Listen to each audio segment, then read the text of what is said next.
ದೃಶ್ಯದಲ್ಲಿ ನೋಡ್ತಾ ಇರುವಂಥದ್ದು ಊರು ಬೈಲಿನ ಸೇತುವೆಯ ಒಂದು ದೃಶ್ಯ. ಸಂಪೂರ್ಣವಾಗಿ ಮಳೆಯ ಹೊಡೆತಕ್ಕೆ ಸಿಕ್ಕಿ ಒಂದು ನೀರಿನ ರಭಸದಲ್ಲಿ ಕೊಚ್ಕೊಂಡು ಹೋಗಿರುವಂತಹ ಈ ಒಂದು ಸೇತುವೆ ಬಹಳಷ್ಟು ಹಾನಿಯಾಗಿರುವಂಥದ್ದು ಈ ಪ್ಲೇಸ್ನಲ್ಲಿ ನಾವು ನೋಡ್ಬೋದು. ಮಾರ್ಪಡ್ಕದ ಒಂದು 60ಕ್ಕೂ ಹೆಚ್ಚು ಕುಟುಂಬಗಳು ಇವತ್ತು ಒಂದು ಸಂಕಷ್ಟಕ್ಕೆ ತುತ್ತಾಗಿರುವುದು.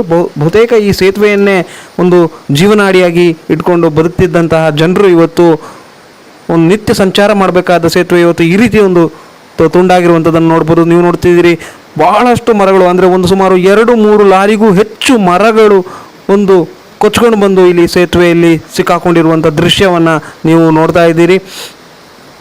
ಭಾಳಷ್ಟು ನೋವಾಗುತ್ತೆ ನಿಜಕ್ಕೂ. ಈ ಭಾಗದ ಜನರು ಈಗಾಗಲೇ ನಮ್ಮ ಜೊತೆ ಮಾತಾಡ್ತಾ ಪಯಸ್ವಿನಿ ಸಂಪಾಜೆ ಸೊಸೈಟಿಯ ಅಧ್ಯಕ್ಷರಾಗಿರುವಂತಹ ಅನಂತ್ ಊರುಬೈಲ್ ಅವರು ಮಾತಾಡ್ತಾ ಹೇಳಿದರು, ಸುಮಾರು 20 ಅಡಿಗಿಂತ ಹೆಚ್ಚು ರಸ್ತೆಗಳು ಸೇತುವೆಯ ಎರಡೂ ಭಾಗದಲ್ಲೂ ಕೊಚ್ಕೊಂಡು ಹೋಗಿದೆ.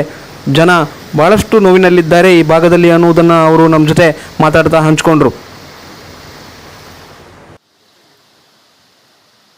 ಇದು ಕೊಡಗು ಜಿಲ್ಲೆಯ ವ್ಯಾಪ್ತಿಗೆ ಬರುವಂಥ ಊರುಬೈಲು ಪ್ರದೇಶದಲ್ಲಿ ಆಗಿರುವಂತಹ ಒಂದು ದುರಂತ. ನಿಜಕ್ಕೂ ಮನುಕುಲದ ಒಂದು ಪ್ರಕೃತಿಯ ಮುಂದೆ ಮನುಕುಲದ ಬಲ ಏನೂ ಇಲ್ಲ ಅನ್ನೋದು ಕೂಡ ಇವತ್ತು ಸಾಕ್ಷಿ ಅನ್ನೋದನ್ನು ಇಲ್ಲಿ ನಾವು ಮುಖ್ಯವಾಗಿ ನೋಡ್ಬೋದು. ಇದರ ವೀಕ್ಷಣೆಗೆ ಅಂತೇಳಿ ತುಂಬ ಜನ ಸೇರಿದ್ದಾರೆ. ಈಗ ಸುತ್ತಮುತ್ತಲು ಜನರು ಬಂದು ನೋಡ್ತಾ ಇದ್ದಾರೆ.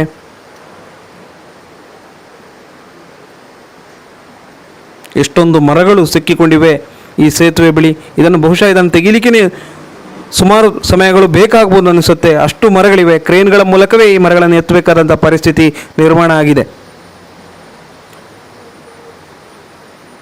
ಇವತ್ತು ಸೇತುವೆ ಎರಡೂ ಕಡೆ ತನ್ನ ಬ್ಯಾಲೆನ್ಸನ್ನು ಕಳ್ಕೊಂಡು ನದಿ ಮಧ್ಯದಲ್ಲಿ ಒಂದು ಪಯಸ್ವಿನಿ ನದಿ ಮಧ್ಯದಲ್ಲಿ ಒಂದು ಅನಾಥವಾಗಿ ಒಂದು ಪ್ರಕೃತಿಯ ವಿಕೋಪಕ್ಕೆ ಸಾಕ್ಷಿಯಾಗಿ ನಿಂತಿರುವುದನ್ನು ದೃಶ್ಯದಲ್ಲಿ ನೀವು ಎಲ್ಲ ನೋಡ್ತಾ ಇದ್ದೀರಿ.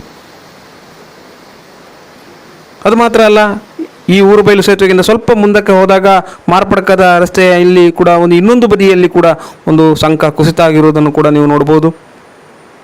ಜೊತೆಗೆ ಇದು ಸಂಪಾಜೆಯ ಕೈಪಡ್ಕ ರಸ್ತೆಯ ಒಂದು ಸೇತುವೆ, ಇಲ್ಲೂ ಕೂಡ ಒಂದು ಮರಗಳು ಸಿಕ್ಕಾಕೊಂಡಿದ್ದು ತಕ್ಷಣ ನ್ಯೂಸ್ ನಾಟ್ ಔಟ್ ವರದಿ ಮಾಡಿದಾಗ ಗ್ರಾಮ ಪಂಚಾಯತ್ ಒಂದು ಸ್ಪಂದಿಸಿ ಸ್ಥಳಕ್ಕೆ ಬಂದು ಒಂದು ಸಮಸ್ಯೆಯನ್ನು ಬಗೆಹರಿಸುವ ಒಂದು ಭರವಸೆಯನ್ನು ನೀಡಿದ್ದಾರೆ ಗ್ರಾಮ ಪಂಚಾಯತ್ ಅಧ್ಯಕ್ಷರಾಗಿರುವಂತಹ GK ಹಮೀದ್ ಅವರು. ಉಳಿದಂತೆ ನಾವು ನೋಡೋದಾದರೆ ಇದು ಎಲ್ಲ ಕೊಯನಾಡಿನ ಕಿಂಡಿ ಅಣೆಕಟ್ಟಿನ ದೃಶ್ಯ. ಸಾಕಷ್ಟು ಮೊನ್ನೆಯ ಪ್ರವಾಹಕ್ಕೆ ಸಾಕಷ್ಟು ಮರಗಳು ಬಂದು ನಿಂತಿದ್ವು. ಇದನ್ನು ಕ್ರೇನ್ ಮೂಲಕ ಎತ್ತುವ ಕಾರ್ಯಾಚರಣೆಯನ್ನು ನಡೆಸಿದರು. NDRF ತಂಡ, ಒಂದು ರಾಷ್ಟ್ರೀಯ ವಿಪತ್ತು ನಿರ್ವಹಣಾ ದಳದ ತಂಡ ಸದಸ್ಯರು ಇಲ್ಲಿ ಇದ್ದರು. ಸುಮಾರು 30ಕ್ಕೂ ಹೆಚ್ಚು ಸಿಬ್ಬಂದಿಗಳು ಕಾರ್ಯಾಚರಣೆಯನ್ನು ನಡೆಸಿದರು.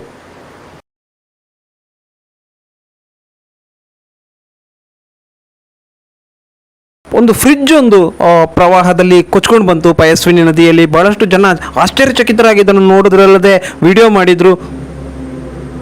ಹಾಗೆ ಬಂದ ಒಂದು ಫ್ರಿಡ್ಜು ನೇರವಾಗಿ ಸೇತುವೆಯಿಂದ ಕೆಳಗಡೆ ಬಂದು ಒಂದು ತೂಗು ಸೇತುವೆಗೆ ಹೊಡೆದು ಹೋಯಿತು. ಪ್ರಕೃತಿಯ ಒಂದು ಭೀಕರತೆಗೆ ಇದೊಂದು ಸಾಕ್ಷಿ.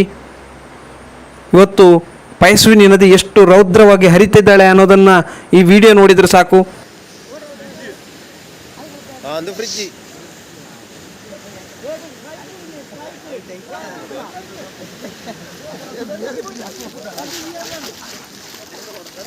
ಡೌನ್ ಆಗ್ಲಿಯಾ ಡೌನ್ ಆಗ್ಲು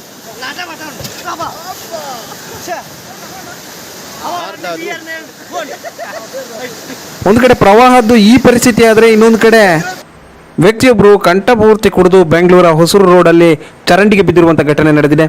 ಮಳೆಯ ನಡುವೆಯೇ ಲೆಕ್ಕಿಸದೆ ಚೆನ್ನಾಗಿ ಕಂಠಮೂರ್ತಿ ಕುಡಿದು ಸ್ನೇಹಿತನ ಜೊತೆಗೆ ಸ್ಕೂಟಿಯಲ್ಲಿ ಬಂದು ಅಲ್ಲಿ ಇಳಿದು ಭಾಳಷ್ಟು ಬ್ಯಾಲೆನ್ಸ್ ಮಾಡಿ ಡ್ಯಾನ್ಸ್ ಮಾಡಿ ನಿಧಾನಕ್ಕೆ ಹೋಗಿ ಸೀದಾ ಚರಂಡಿಗೆ ಬಿದ್ದಿದ್ದಾರೆ. ತಕ್ಷಣ ಅಲ್ಲಿದ್ದವರೆಲ್ಲ ಓಡಿಕೊಂಡು ಹೋಗಿದ್ದಾರೆ. ಆತನನ್ನು ರಕ್ಷಣೆ ಮಾಡುವ ಪ್ರಯತ್ನ ನಡೆಸಿದ್ದಾರೆ. ಯಶಸ್ವಿಯಾಗಿದೆ ರಕ್ಷಣೆ. ಆತ ಚರಂಡಿ ನೀರನ್ನು ಸಾಕಷ್ಟು ಕುಡಿದು ಮೇಲಕ್ಕೆ ಎದ್ದಿರುವಂಥ ಘಟನೆ ಒಂದು ವರದಿಯಾಗಿದೆ.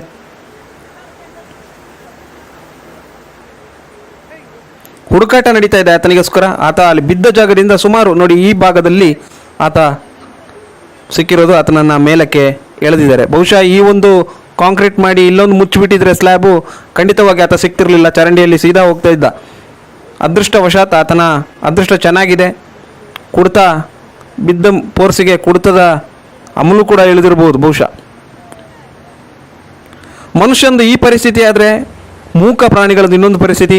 ಪ್ರವಾಹದಲ್ಲಿ ಸಿಲ್ಕೊಂಡು ಆನೆಯೊಂದು ಒದ್ದಾಡ್ತಾ ಇದೆ, ನೀರಿನಿಂದ ಹೊರಗೆ ಬರಲಿಕ್ಕೆ ಪ್ರಯತ್ನ ಮಾಡ್ತಾ ಇದೆ. ಆದರೆ ರಭಸದಿಂದ ಹರಿತಿರುವ ನೀರು ಆನೆಯನ್ನು ಎಳ್ಕೊಂಡು ಹೋಗಲಿಕ್ಕೆ ಟ್ರೈ ಮಾಡ್ತಾ ಇದೆ.